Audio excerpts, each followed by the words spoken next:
Halo, kamu lagi dengerin pengalaman membaca buku dari para teman baca yang tersebar di seluruh Indonesia di channel YouTube Resensi Buku. Kalau misalnya kamu juga tertarik nih untuk menceritakan pengalaman membacamu, tulisin aja di kolom komen atau bisa DM langsung ke Instagram di @podcastresensibuku. Selamat mendengarkan. Halo semuanya, perkenalkan nama aku Erma. Dan di kesempatan kali ini, dalam kompetisi podcast resensi buku ketiga yang merupakan program dari Potluck Podcast bekerja sama dengan PT Inti Megah Suara dan 7 penerbit di Indonesia. Aku ingin meresensi buku yang baru aja aku selesaikan dan terasa berkesan bagi aku. Buku ini berjudul Lebih Senyap dari Bisikan. Ditulis oleh Mbak Andina Dwi Fatma dan diterbitkan oleh Gramedia Pustaka Utama pada tahun 2021. Buku ini memiliki desain sederhana dengan background warna krim dan garis-garis yang membentuk gambar seorang perempuan serta anak bayi. Dan dengan kesederhanaan itu membuat buku ini terlihat jadi lebih menarik. Dengan alur maju mundur, novel dengan jumlah halaman kurang dari 200 halaman ini menceritakan tentang Amara, seorang perempuan yang sedari berumur 4 tahun hanya diasuh oleh seorang ibu. Bagaimana ia bertemu dengan Baron, berpacaran dengannya semasa kuliah, hingga mereka menikah walau tanpa restu dari kedua ibu mereka karena perbedaan agama. Kemudian menceritakan tentang bagaimana mereka menanti buah hati selama 8 tahun lamanya, hingga kehidupan pernikahan mereka yang semula tentram, hilang kenyamanannya karena masalah yang umum ditemui dalam rumah tangga. Pada awalnya, Baron ini merupakan suami yang sangat pengertian dan penuh kasih sayang terhadap istrinya. Ia tuh bersedia bangun pada tengah malam untuk membantu mengurus bayi mereka yang bernama Yuki. Dan dia juga bersikap penuh pengertian ketika Baron pulang kerja harus berhadapan dengan rumah yang berantakan karena istrinya nggak sempat beres-beres.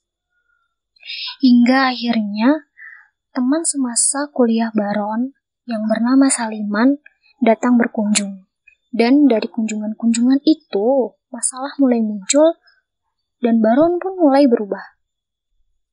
Sejujurnya, aku nggak menyalahkan sepenuhnya kepada Saliman ini sih, karena bagaimanapun juga keputusan itu tetap dibuat oleh Baron kan. Tapi memang masalah selalu datang tanpa peringatan. Dan begitu juga pada kisah ini, meskipun Amara merasakan sesuatu yang gak nyaman dan dia udah menyampaikannya pada Baron, Amara tetap gak bisa melakukan apapun. Menggunakan sudut pandang orang pertama dari Amara, aku tuh seakan diajak untuk ikut merasakan kecemasan yang Amara alami selepas melahirkan. Pemikiran-pemikirannya yang merasa bahwa dia bukan ibu yang baik, kekesalannya pada Baron karena mengabaikan istri dan anaknya, kecurigaannya terhadap pengasuh anaknya, serta perasaan-perasaan yang terus-menerus Amara timbun dan menumpuk. Hingga akhirnya semuanya meledak. Dan jujur aja ya, ini tuh ngebuat aku nangis bahkan setelah selesai baca bukunya. Novel ini tuh bukan tipe buku yang dibaca sampai akhir untuk tahu seperti apa sih endingnya. Melainkan buku yang pada tiap halaman ngebuat kita membuka mata selebar-lebarnya terhadap perempuan-perempuan di sekitar kita yang mungkin memiliki perasaan berkecamuk tapi nggak bisa mengeluarkannya dengan layak.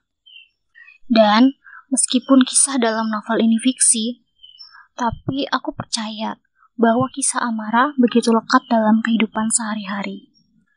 Ada banyak banget kan perempuan yang sangat menginginkan buah hati dan udah berusaha keras tapi tetap disalahkan.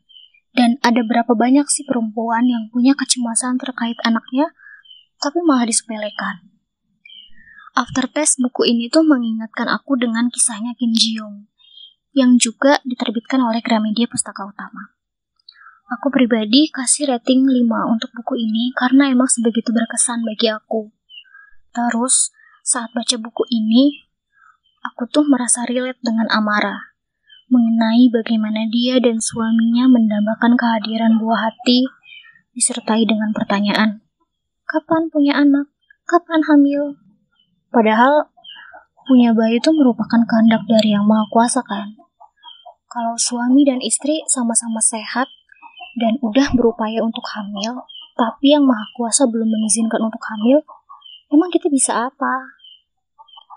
Untuk kalian yang mendengarkan, kalau misalnya di sekitar kalian ada keluarga atau teman yang bertahun-tahun belum juga memiliki anak, tolong jangan bertanya kapan ya, cukup doakan aja. Kan doa yang baik bakalan kembali lagi ke kita. Kayaknya cukup sekian dari aku. Semoga ulasan dari aku bisa bikin kalian yang mendengarkan jadi ikut teracuni dan ikut baca bukunya. Terima kasih ya udah mendengarkan. Have a good day.